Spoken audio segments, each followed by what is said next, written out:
বিসমিল্লাহির রহমানির রহিম। আসসালামু আলাইকুম রহমতুল্লাহ। আশা করি প্রত্যেকে ভালো আছেন। আজকের আলোচনা পর্ব বা উপস্থাপন পর্ব হচ্ছে পুলিশ আইনের 34 ধারা শর্তগুলো কি কি বা শর্তগুলো আলোচনা করুন।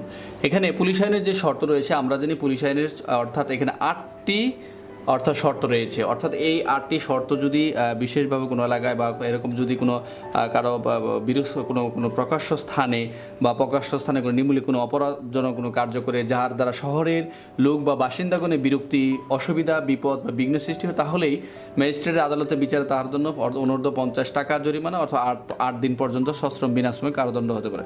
অর্থাৎ যে কোনো পুলিশ কর্মচারীর সম্মুখে যদি কাউকে এরকম কোনো অপরাধ করিতে দেখলে তাহলে অবশ্যই বিনা পরোয়ানায় আমরা গ্রেপ্তার করতে পারবো। এখানে এই 8টি যে অর্থাৎ ক্লোজ রয়েছে এখানে অনেকেই একটি সূত্র প্রয়োগ করেছেন, যেমন অনিস খুরামারাবো দিয়ে অনেকে এটাকে বুঝিয়েছেন। এটা এক একজনের এক এক রকম সিস্টেম, সমস্যা নেই, যারা যেভাবে মুখস্থ করতে পারেন।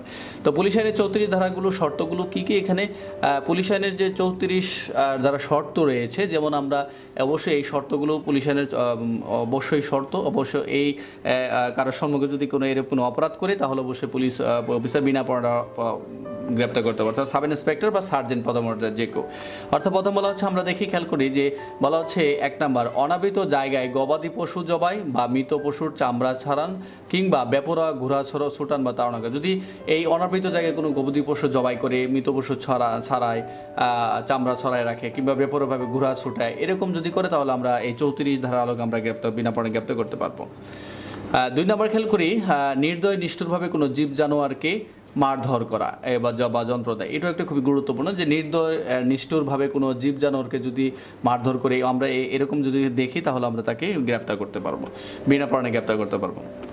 জনসাধারণের অসুবিধা সৃষ্টি করে, যেটা বলেছিলাম পাবলিক নয়সেন্স যদি সৃষ্টি করে রাস্তায় অনাবশ্যকভাবে গাড়ি ঘোড়া দাঁড় করে রাখে, এটাও একটা খুবই গুরুত্বপূর্ণ। আমরা মেট্রো এলাকা বা পৌর এলাকা আমরা খেয়াল করি যে খুবই জনসাধারণের অসুবিধা সৃষ্টি করে রাস্তায় বা অনাবশ্যকভাবে গাড়ি ঘোড়া দাঁড়া করে, এটা জনসাধারণ অসুবিধা সৃষ্টি করে। এই ক্ষেত্রে আমরা যদি এই পয়েন্টটা পাই তাহলে আমরা বিনা পরোয়ানায় গ্রেপ্তার করতে পারবো।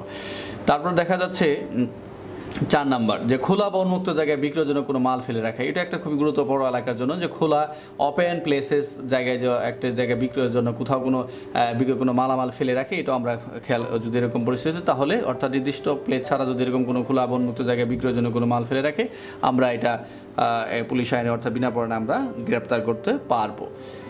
তারপর আমরা খেয়াল রাখি যে 5 নাম্বার বলা হচ্ছে রাস্তায় ময়লা বা আবর্জনা ফেলে রাখে। এটাও যদি কোনো ব্যক্তি করে তাহলে আমরা এই রাস্তায় ময়লা আবর্জনা ফেলা এটাও আমরা আইনগত ব্যবস্থা নিতে পারবো।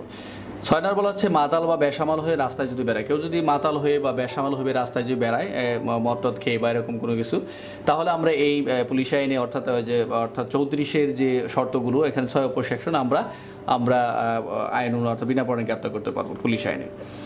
7 নাম্বার বলা হচ্ছে রাস্তায় মূত্র ত্যাগ করা বা উলঙ্গ হয়ে বেড়া। অর্থাৎ রাস্তায় অনেক সময় দেখা যায় কেউ যে সময় হোক না কেন যদি মূলমূত্র ত্যাগ করে উলঙ্গ হয়ে বেড়ায় তাহলে এরকম যদি কোনো সৃষ্টি হয়, বিরক্তি সৃষ্টি হয়, তাহলে এই 7 নাম্বারের যে ক্লোজ রয়েছে আমরা বিনা পরোয়ানায় গ্রেপ্তার করতে পারবো। এখানে 8 সর্বশেষ যে পয়েন্টটি বলা হচ্ছে পুকুর কিংবা খোলা জায়গায় না ঘিরে। এটাও একটা খুবই গুরুত্বপূর্ণ, পুকুর কিংবা খোলা জায়গায় ঘিরে না রাখা। এটা অনেক সময় দেখা যায় যে আপনি পুকুর অথবা আপনার পৌর এলাকার ভিতরে কোথাও একটা কূপ রয়েছে, সেখানে খোলা রেখে দেখেন যেখানে বিপদ হতে পারে, কেউ ওখানে শিশু পড়ে যেতে পারে। এরকম যদি পরিস্থিতি পাই তাহলে আমরা বিনা পরোয়ানায় গ্রেপ্তার করি। তাহলে এই মোটামুটি এখানে আমরা যে 8টি পয়েন্ট দেখলাম, এই 8টি পয়েন্ট খুবই গুরুত্বপূর্ণ। আমাদের এই পুলিশ আইনের 34 যে শর্তগুলো রয়েছে, এই শর্তগুলোর যে 8টি পয়েন্ট রয়েছে, এই 8টি পয়েন্ট টু দ্য পয়েন্ট আপনার মুখস্থ করে ফেলবেন এই পরীক্ষা আসার মতো। এখানে আরেকটি বিষয় না বললে নয়, যেখানে আমরা যে 8টি পয়েন্ট রয়েছে এই 8টি পয়েন্ট ভালো করে আপনারা মুখস্থ করবেন। আরেকটি বিষয় হচ্ছে এখানে দেখা যাচ্ছে পরীক্ষায় প্রশ্ন আসে যে কোন কোন পদমর্যাদায় অফিসার যে বিনা পরোয়ানায় গ্রেপ্তার করতে পারে। আমি এখানে রেড কালার দিয়ে দিচ্ছি, অর্থাৎ 34 3 উপধারার বলা হচ্ছে কমপক্ষে সাব ইন্সপেক্টর বা সার্জেন্ট পদমর্যাদায় কোনো পুলিশ অফিসার উপধারা অধীনে কোনো অপরাধ সংগঠনকারী যে কোনো ব্যক্তিকে বিনা পরোয়ানায় গ্রেপ্তার করতে পারবেন। এখানে একটু বিষয় সবসময় খেয়াল রাখতে হবে যে এখানে খুবই গুরুত্বপূর্ণ বিষয়, সেটা হচ্ছে যে আপনারা অবশ্যই মেন বইটাকে ভালো করে পড়বেন। যে কোনো যে ধারা সেকশন যাই পড়ানো একটু মেন বইটা একটু একবার হলেও পড়বেন বা 2বার হলেও পড়বেন, তাহলে আপনার মোটামুটি ক্লিয়ার হয়ে যায়। অনেকে আছে এই সারা জীবন 34 ধারায় পড়ে আর 34 ক 1 পড়ে, 2 আর 3 অনেক পড়ে না, খেয়াল থাকে না। তাহলে এখানে আমরা খেয়াল করি যে 34 কর 1-এ কী বলা হচ্ছে। এখানেও আমরা পুলিশ আইন এটা আমরা পুলিশের কর দায়িত্ব কর্তব্যের পড়ে যায়।